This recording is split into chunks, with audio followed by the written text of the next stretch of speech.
Bonjour Adrien Quatennens, merci d'être avec nous. Vous êtes député La France Insoumise du Nord. Cette clause du grand-père, pour vous, bonne solution ou pas? Bonjour Thomas Misraki. Non, je crois qu'en réalité, c'est le débat qui permet de savoir à quelle génération la réforme va s'appliquer. Mais je regrette que de rendez-vous médiatique en rendez-vous médiatique, de grande concertation en grande concertation, je pense que finalement peu de Français s'y retrouvent dans les explications que fournit ce gouvernement sur ses intentions au niveau de la réforme des retraites. Ce matin encore, j'ai écouté avec beaucoup d'attention sur votre antenne l'interview du haut-commissaire Jean-Paul Delevoye et je pense pouvoir dire qu'après cette interview, on n'y voit pas plus clair sur le fond de l'affaire. D'un côté, on nous dit qu'il faut travailler plus longtemps parce qu'on vit plus longtemps, alors que c'est précisément à mesure que le temps de travail a diminué que l'espérance de vie a augmenté. Et puis surtout, travailler plus longtemps, est-ce que ça fonctionne d'ores et déjà? Évidemment non. Vous avez quelques 300 000 chômeurs de plus de 60 ans dans ce pays.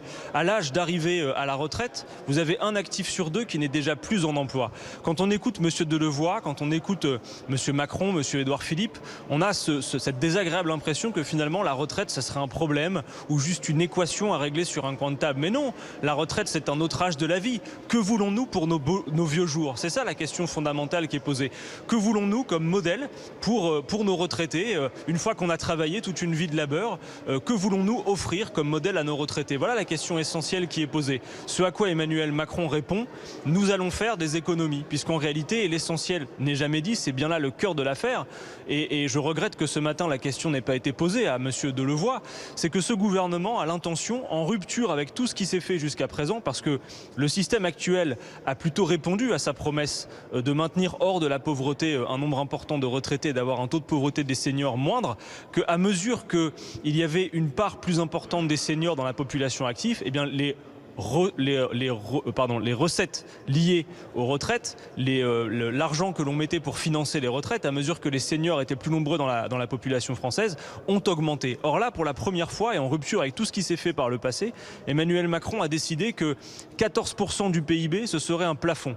Donc en fait, la véritable affaire sur cette réforme des retraites, c'est qu'on décide que dorénavant, l'objectif, c'est de ne pas allouer plus de ressources au financement des retraites. Par conséquent, tout le monde comprend ce qui va se produire. C'est que quelles que soient les explications techniques ou les particularismes dont se saisit M. Delevoye pour parler de sa réforme, en réalité, l'objectif inavoué par le gouvernement, c'est de faire en sorte que les Français se partagent à toujours plus nombreux, parce que la part des seniors va continuer d'augmenter, un gâteau qui, lui, ne sera pas plus gros. Donc la part distribuée à chacun va être amoindrie. La conséquence, c'est que soit vous devrez travailler beaucoup plus longtemps pour atteindre un niveau de pension digne, soit les pensions vont diminuer. Voilà ce qui n'est jamais dit dans l'affaire des réformes des retraites, alors qu'il y a bien plus intéressant à faire. Enfin, comment peut-on financer un modèle de retraite progressiste? Moi, je suis bien d'accord avec l'objectif d'égalité, mais la réforme de ce gouvernement ne va pas améliorer les inégalités persistantes entre un cadre et un ouvrier, entre les plus pauvres et les plus riches. Le fait que tout le monde cumule des points dans sa besace ne va pas être par définition égalitaire. Au contraire, ce qu'il faudrait faire, de mon point de vue, c'est ce que nous portons avec la France Insoumise, c'est permettre que l'on parte à la retraite à un âge décent, c'est-à-dire un âge où l'on n'est pas cassé par le travail. Nous proposons la liberté de partir à 60 ans et avec un niveau de pension digne, c'est-à-dire qu'il fasse en sorte que quand vous partez en retraite, vos revenus ne s'effondrent pas.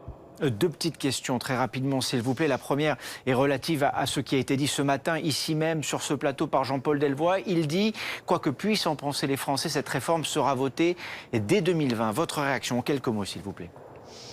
Écoutez, quand on dit quoi que puissent en penser les Français, elle sera votée, ça veut bien dire que tout ce qu'on nous raconte sur le fait que rien n'est décidé, que tout ça va être largement contesté, en réalité, c'est de la fumisterie. Les Français ont raison d'être en colère et ont raison de douter. D'abord parce que l'essentiel, je vous le dis, ne leur est pas dit s'agissant de la réforme, mais surtout parce que quelques explications permettent de comprendre que ce qui va se produire mécaniquement, c'est qu'on va devoir travailler beaucoup plus longtemps, alors que ça ne fonctionne déjà pas, et qu'on va partir en retraite bien au-delà de l'espérance de vie en bonne santé. Non, il faut pouvoir proposer quelque chose de positif pour le pays et on peut le financer.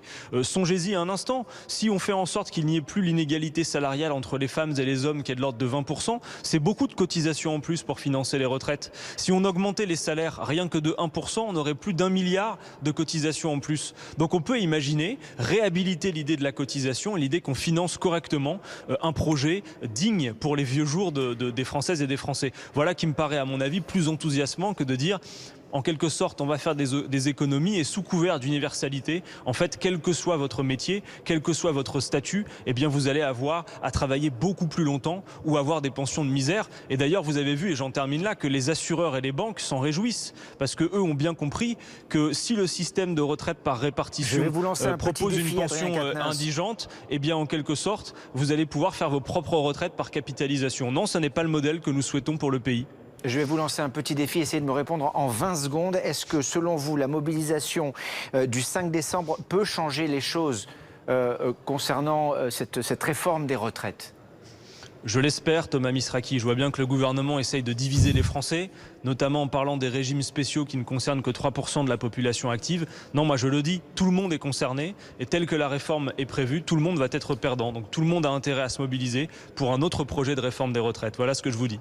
Et vous l'avez dit en moins de 20 secondes. Merci Adrien Quatennens d'avoir